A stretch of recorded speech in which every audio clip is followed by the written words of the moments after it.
আমার হাতের দিকে যদি আপনারা একটু লক্ষ্য করেন, আমি অনেকগুলো পাথর ব্যবহার করি, তাহলে তো আমার বিলিয়নার হয়ে যাওয়ার কথা ছিল। অ্যাস্ট্রোলজি মানেই হচ্ছে বড়লোক হওয়া, নিজের মনের মানুষকে ছলে বলে কৌশলে নিয়ে আসা।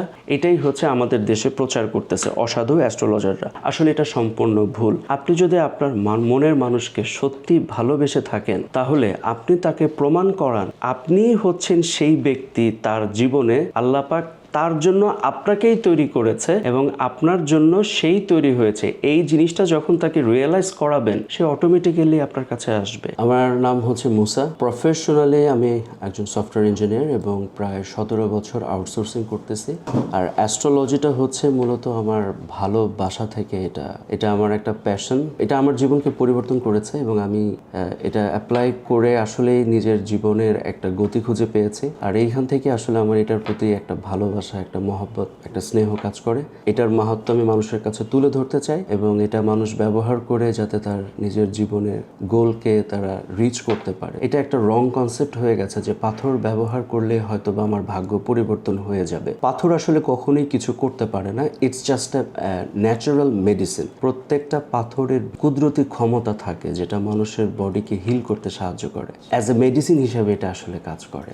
অর্থের দিক থেকে নিজেকে উন্নতি করতে চায়, তাহলে সেক্ষেত্রে আগে দেখতে হবে অ্যাস্ট্রোলজিক্যাল বার্থ চার্টে তার সেকেন্ড হাউসের অবস্থান কি, যেখান থেকে সে অর্থ সংক্রান্ত, সম্পদ সংক্রান্ত ম্যানেজারিয়াল অ্যাক্টিভিটিক্যাল পাওয়ারটা সে রিসিভ করে। তো ওর উপরে ভিত্তি করে পাথর যখন ব্যবহার করা হবে, তখনই সে আর্থিকভাবে নিজের উন্নতি সাধন করতে পারবে। সবাই আসে আমার কাছে যে ভাই আমার ভাগ্যটা একটু পরিবর্তন করে দেন। তাদেরকে আমি একটা কথাই বলি, আসলে ভাগ্য পরিবর্তনের প্রকৃতপক্ষে বিধানদাতা একমাত্র আল্লাহ রব্বুল ইজ্জত। আমরা যেটা করতে পারি, একটা গাইডলাইনকে ফলো করে যদি আমরা আগাই, তাহলেই আমরা শুধুমাত্র আমাদের যে গোলটা আছে সেখানে আসলে যেতে পারবে। রাজারা কখনোই অ্যাস্ট্রোলজি ব্যবহার করেন নাই ভবিষ্যৎ গণনা করার জন্য। তারা ব্যবহার করেছে কিভাবে আমার ভিতরে ওই এনার্জি আসবে, যে এনার্জিকে ব্যবহার করে আমি আমার গন্তব্যস্থলে পৌঁছাতে পারবো। রুবি এবং রক্তপ্রবালকে তুলনা করেছেন হুরের সাথে। হুর যেরকম মানুষের জন্য কল্যাণকর, ঠিক তেমনটা কল্যাণকর রুবি এবং প্রবাল।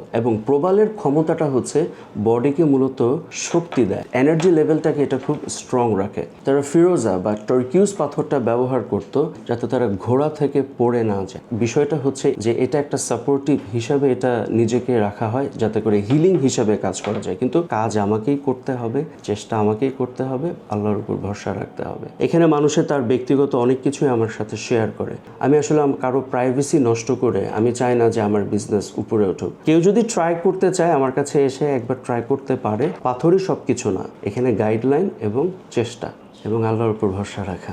রোগ হলে যেরকম ওষুধ খেতেই হয়, ওষুধ ছাড়াও যে জ্বর হলে প্যারাসিটামল খেতেই হবে, বিষয়টা কিন্তু এমনটা না। তবে যদি আমি প্যারাসিটামল খাই, আমাকে ভুগতে হবে কম, আমার কষ্টটা কম হবে। অনেকে মনে করে যে পাথর পড়লেই অনেক টাকা পয়সা ধন দৌলত হয়ে যাবে। টাকা হওয়া বড় কথা না, লাইফের ব্যালেন্সটা থাকাটা হচ্ছে বড় কথা। আপনার যে অর্ধাঙ্গিনী আছে তাকে নিয়ে আপনি আরামে শান্তির ঘুম দিতে পারতেছেন না, এই টাকা দিয়ে আপনি কি করবেন? আপনার লাইফটা যখন ব্যালেন্সে চলে আসবে, তখন আপনি একটা চমৎকার জীবন উদযাপন করতে পারবেন। ডক্টর জানে যেরকম যে কোন পাথর কোন মেডিসিনের সাথে কিরকম কম্বিনেশন করে রোগ সারাতে হয়, একজন দক্ষ অ্যাস্ট্রোলজারও বুঝে। সে শুধু পাথর বিক্রেতা হিসেবেই না, সে আসলে সমাধান বিক্রেতা হিসাবে সবার সাথে পরিচয় করিয়ে দিবে, যাতে করে তার সমস্যার সমাধানটা আসলে করতে পারে। অ্যাস্ট্রোলজি গাইড দিবে, আপনি সেই গাইডকে ফলো করে শুধু মনের মানুষ না, জীবনের প্রত্যেকটা জিনিসকেই আপনি আসলে অ্যাচিভ করতে পারবেন। প্রত্যেকটা পাথরের ভিতরে আসলে এনার্জি থাকে। যেমন এটাই হচ্ছে সেই কুদরতি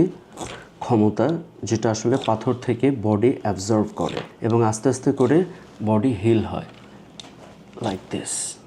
বডি আসলে এই পাথরের ওই এনার্জিটা আস্তে আস্তে করে রিসিভ করতে থাকে এবং ওই রিসিভিংটাই হচ্ছে আপনার হিলিং পাওয়ার, এবং ওটাই আস্তে আস্তে আপনার বডিকে হিল করবে এবং আপনি আস্তে আস্তে সুস্থ হয়ে যাবেন।